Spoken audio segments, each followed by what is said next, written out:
when you're stuck up. But unfortunately, it doesn't have any effect on whether you can win Brems or not. You know, it's time to look at LOYG.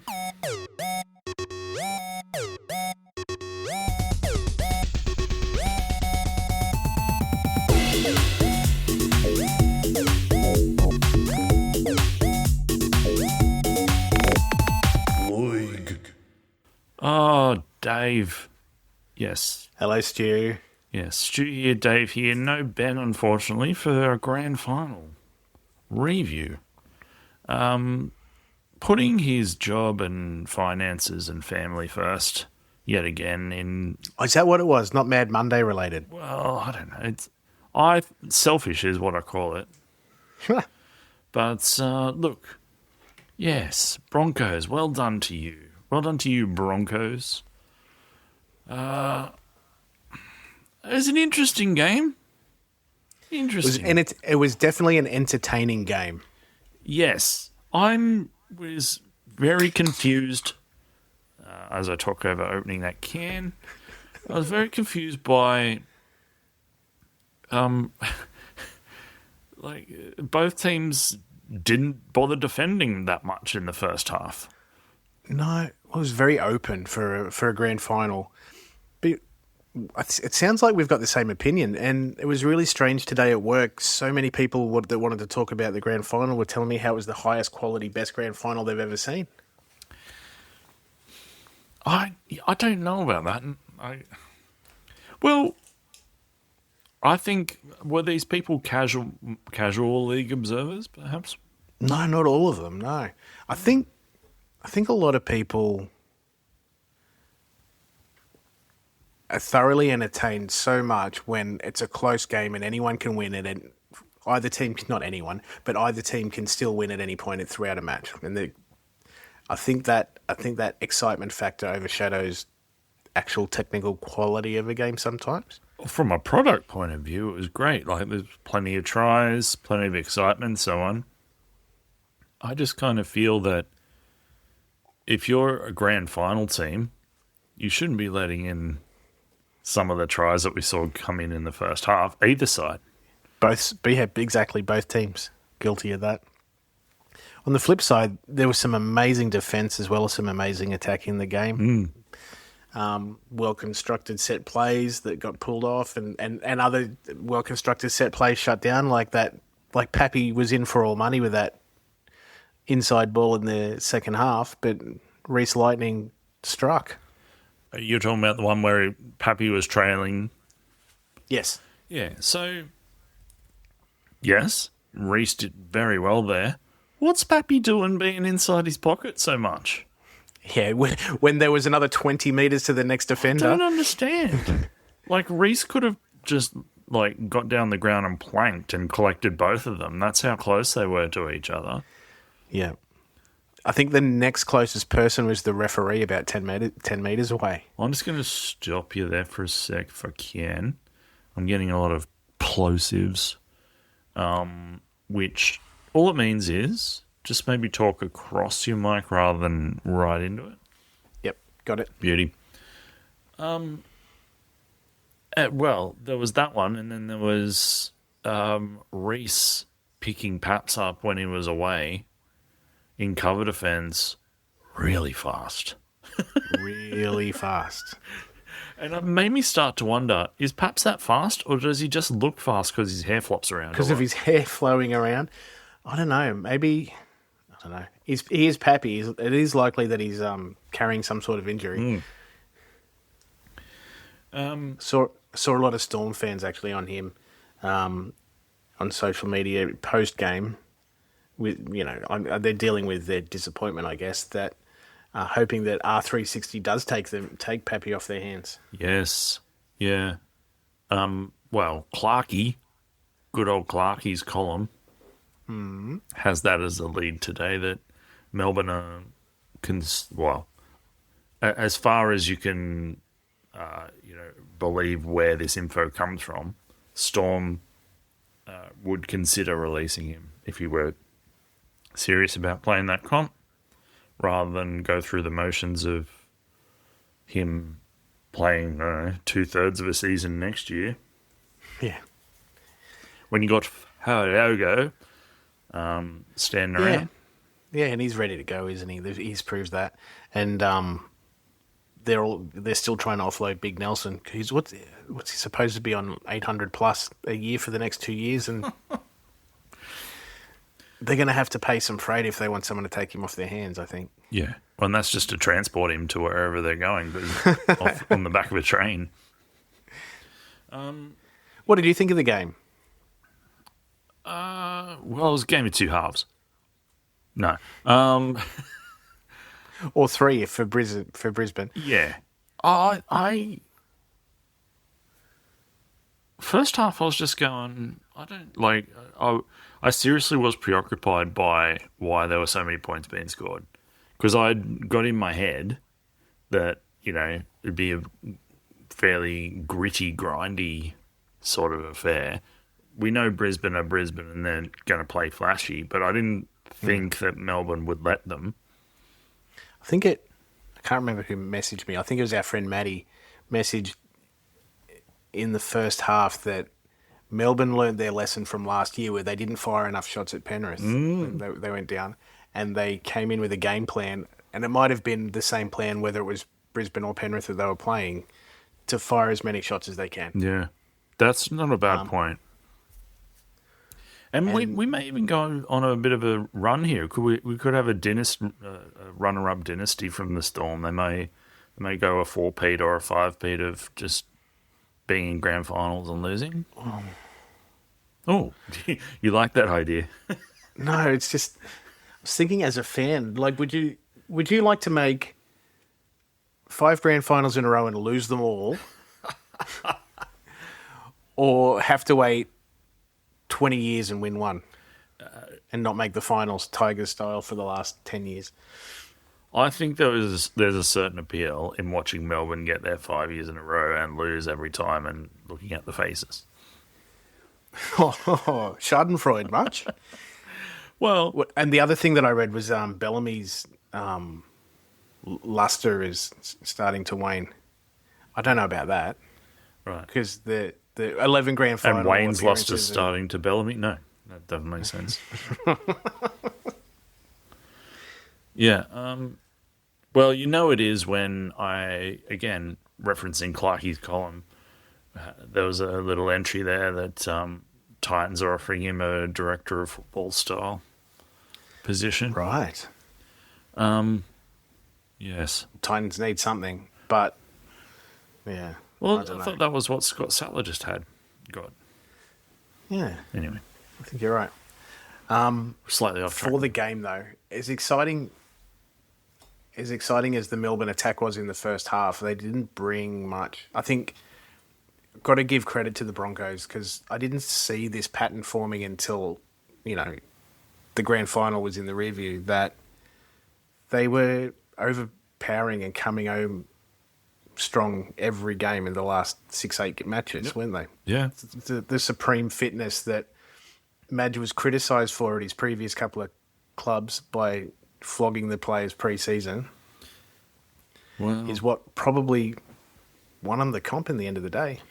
Well, it wouldn't be rugby league without people trying to spoil a story in the days that follow. So you got Tallis there saying that win's not on Madge, that's all Kevy. Yeah. Wow. The same team last year, though, wasn't it? Very, not at all predictable, Tallis, that he would come out and find a way to be anti-Madge, even though he's just won a grand final. Well done. And then Buzz Rothfield, obviously he's anti-Madge as well, reckons that the only reason they won is because I've got good mail there, Dave. I've got good mail that the Adam Reynolds and Ben Hunter pulled the coach aside halfway through the year and said, "You're training us too hard." So, rubbish. So if you believe that, then that would be the reason that they went on the run they did. I don't know. I don't know what I meant to take from it. I think so. I did take my happiest part of grand final week, was seeing that Rothfield's retired. Well, has he retired? I saw that That's the word, isn't it? Well, I saw he's retiring the column. But that doesn't mean his head's not going to turn up on 360. Yeah, well, I don't watch that.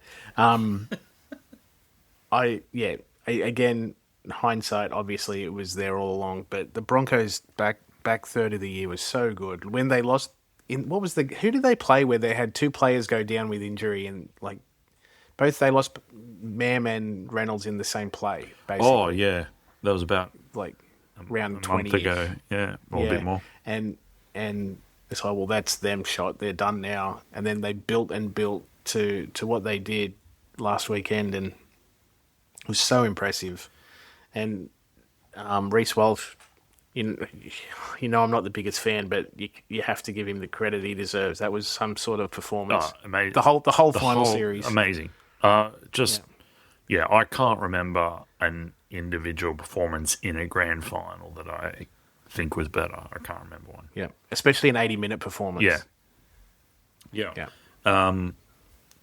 And I don't know, like, he didn't have one of those nights where he threw balls into the crowd or anything like that. Cut out to row 7. Everything was sticking pretty much. So mostly. Like, I mean, he was out of position a couple of times, and not every play was perfect. But what was perfect was gold-plated, marvelous stuff. Paddy Carrigan played the whole 80 minutes. 80. Yeah. Oh, what about Big Steph? Yeah. With all of his talk pre-game, 8 hit-ups for the match. 8 hit-ups. Yeah, shit. Yeah. Well, me and everyone else probably was just were looking out for him, and he just wasn't really doing much. I don't know. What? How does that happen? How do you talk up a big game and then you can't say... Not turn up? As a prop, you can't say, oh, the ball didn't come my way. Well, you are in the middle of the field, aren't you? You know. I didn't see when he got spelled, though. I didn't notice when he was off, like what period he was off the field. Well, that says a fair really bit. Matter. Yeah, it says everything, doesn't it? But meanwhile, I noticed that Paddy stayed out. It was interesting to see Payne Haas got an early spell. Yeah. Like, he went off in the first half. And well, I think he's been a bit under more of a injury cloud than they've been letting on. With his ankle. Yeah. And it was a pretty tough effort in the prelim. He played that whole game and did everything. Yeah. So. I thought the bench was Hetherington and Willison, both Willison great. How good is Willison going to be? He's only young. Yeah, just got to call up to the Kiwi squad too. How about that? Yeah. Wow. Oh, speaking of call-ups, Shibasaki's made the Aussie squad. He's gone from train and trial. That is a starting spot for the Broncos, starting spot for the Maroons, and now the Aussies. Is that the craziest year for like in terms of seller to penthouse? Absolute penthouse. Well, and he put it all in jeopardy by shaving off the goatee. He did too. Mid-finals. Yeah. Obviously not worried about superstitions. I didn't know his eyes were blue. I think maybe every time I looked at him, my eyes had gone straight to goat and not actually realised he had blue eyes. So Reece Walsh was getting too much credit for his sexy eyes, and Shibba said, I want some of that, and got rid of the goatee to stop distraction. Yeah, they're not bad. They're quite nice. How about that? Storm. The big four, the spine. They look good in the first 30 minutes. Yeah. I noticed Pappy a few times in the second half trying to make something happen. Yeah. I didn't notice Munster or Hughes. Harry Grant much in the second half at all. Hughes kind of looked like he had moments. He had a few moments, but certainly second half he was kind of just catch and pass and I don't know if this is contentious. I don't really think that was a trip from Harry Grant. No, not really. It's certainly not worth going back 2 plays for. Yeah. But I do think that shoulder charge to Coates' face. Oh, yeah. That Storm fans can feel very hard done by there, right. especially with Liero getting sent off at the end for one that I don't think was as bad. Yeah, I don't get that at all. Was his name Atkins? Was doing his very best to stay out of it. Yeah. It's like he... Yeah, I don't know. Like, I guess after a while, the pee comes up to the mouth without even knowing it sometimes. I don't know. Yeah. Yeah. But I don't understand how Liero gets 10 when Walsh gets... No. Was he penalised? He was penalised. Was he put on report? He's missing 2 games next season. Oh, right. Well, I assume next season, yeah. Because he's in the Aussie squad, and unfortunately, Dave likely to edge Edwards out. Yeah. They're so different players. Yeah. Yeah.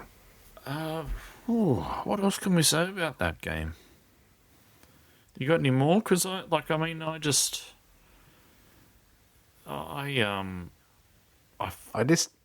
that I've just been watching the socials ever since, rather than thinking too much about the game.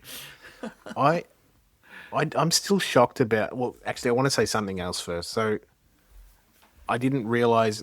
On the socials, there was all those comments post-match about Maguire's coaching record now, how he'd taken so many clubs from long runs without success and then taken them over and brought them success very relatively quickly, even including South's 40-plus years. Yeah. But then the only one that wasn't a hit was the Tigers, because the Blues broke a 2-year losing streak. Yep. Broncos 19 years, South's 40-plus years. Wiggins was over in the Super League was 12 years, I think. But the Tigers just didn't want to train hard. But he got him kicked to... him out. I would say that 9th is probably their premiership at that time. With that squad roster that he had, yeah. Ninth is almost like getting the Broncos to win a Prem, I reckon. Yeah. Fair. The other thing was... No offence, Monty, if you still listen to this.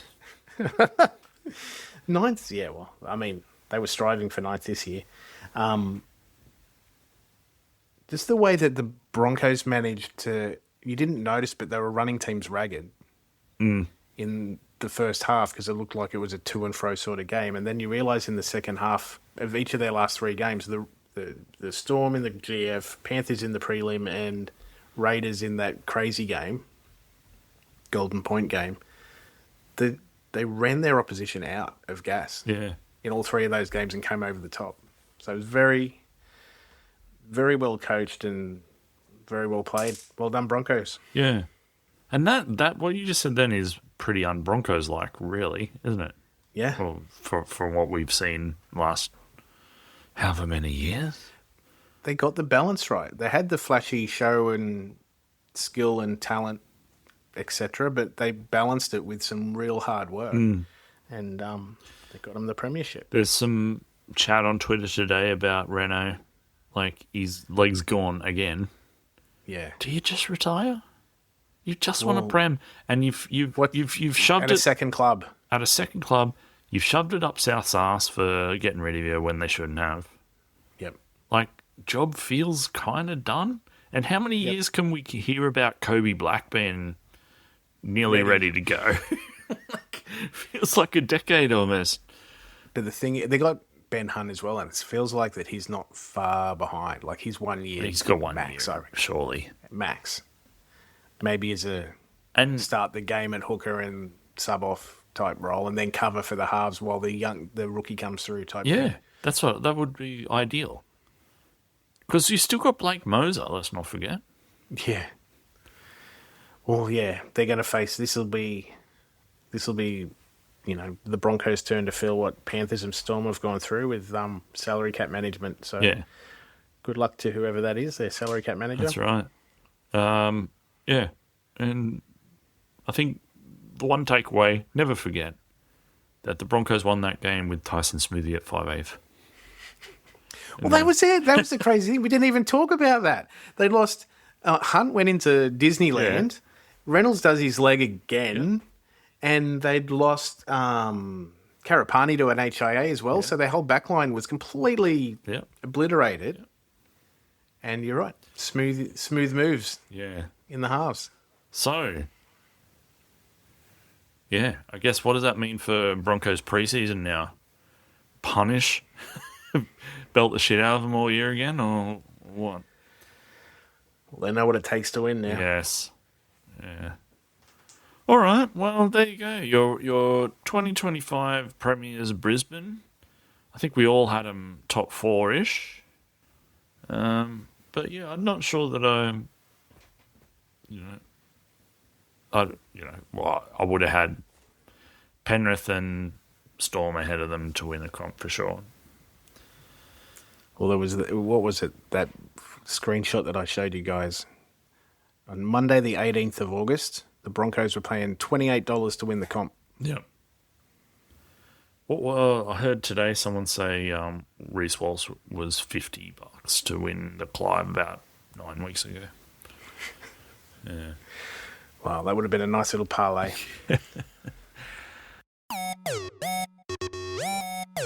All right. Well, just before we go, how are you feeling about this Rugby 360? Oh, well, sorry. First of all, all the international squads have dropped, on the Pacific sides anyway. Kiwis and Tonga and Samoa, Cook Islands as well, I think. The Aussie squad's been named Aussie too, squad, I think. The touring squad. Yep. God, I can't wait. They're all strong squads. Samoa and Tonga and Kiwis are all... I feel like they're all kind of on par. We're getting... There's no top two nations anymore. Yeah. The tier stuff has got to be... I think we're going to see the end of that the next couple of years because Australia and New Zealand have given up so many players for the other big nations, and it's now 4 or 5 team. Hopefully, England can come back up. Yep. I hope the tour with the Aussies is competitive, and then that can become exciting as well. Yeah, I do worry about that. No offense to any Brits listening, but I am concerned about that being a bit of not much of a spectacle. We'll see. Yes, we will see. And now, this Rugby 360. So, Lomax, there's just news stories every day. Lomax appears, again. Well, he's not going on the Australian tour. No. Why? Yeah. That means he's... Well... Is he injured? I don't know, but you need to come out and refute these stories, don't you? If you actually legit want to commit to the NRL, I would have thought. So there's Paps we talked about. Payne Haas is talking to them as well. Yeah, wow. And this is the one that got me because this guy... I think I know who you're going to say. This guy feels like, to me, the least rugby-like league player, Munster. Yeah. He, in no way does he remind me of any kind of position. What position would he play in rugby? I don't know. Breakaway or centre? Maybe. What? But then his league skills are going to waste. So yeah, what position is there for someone who just kind of stands still and jinks around and waits for the defence to come up to him and then I don't know. I just don't. I don't. The other one is Jai Gray. Apparently, was the first one they signed.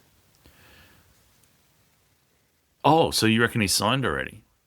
Oh, apparently there's a whole. This is from Telegraph journalists, so take that with you. I've got a list of them here. Exactly. There's letters of intent that have all been signed by a dozen players already. See, that one doesn't make sense to me either because his special ability is meter eating in league. Like, I don't know that translates. I don't know. The big $360 have been thrown at him, so $900,000 a year apparently. All right. Good luck to him. Good luck. Yes. Anyway, look, we might try and come back next week and do an end of season review. What do you say to that, Dave? Sounds good. Let's look forward to 2026. We want Ben to be available, hopefully, to come and join us for that one. Get more Sharks talking between the two of you then. No, I don't. We've said our bit, I think, for the year. And look, listeners, so what we're going to do is we're just going to go through every team. What's the biggest positive that the team can take out of the year, and what's the thing they need to work on the most? They're the two things we're going to talk about. So if you feel like giving us your opinion on your favourite team, send it in at angrychimp@outlook.com or on the What's the Go socials, whichever one you follow. And then, like Monty, if you're still listening, what did you take out of the Tigers season? Matty, Dragons, anyone else? I don't know anyone else no one else has really reached out particularly, but you must be there, I reckon. So, reach out, let me know. We'll give it some air. And speaking of giving it some air, I need to get out of this room. Have an NRL of a week, Dave, and listen. Thanks, mate. Good to see you, Stu.